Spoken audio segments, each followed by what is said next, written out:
अब आसिम मुनीर साहब को जैसे ये कहते हैं ना, ये कैडेट एंट्री नहीं है, ये पीएम में एंट्री नहीं, तो अल्लाह ने फील्ड मार्शल बना दिया।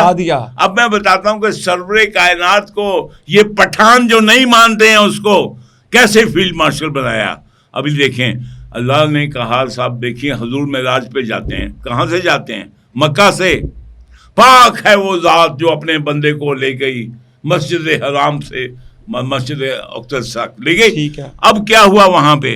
रास्ते में मदीना भी दिखाया, उधर जाके हुजूर ने क्या किया?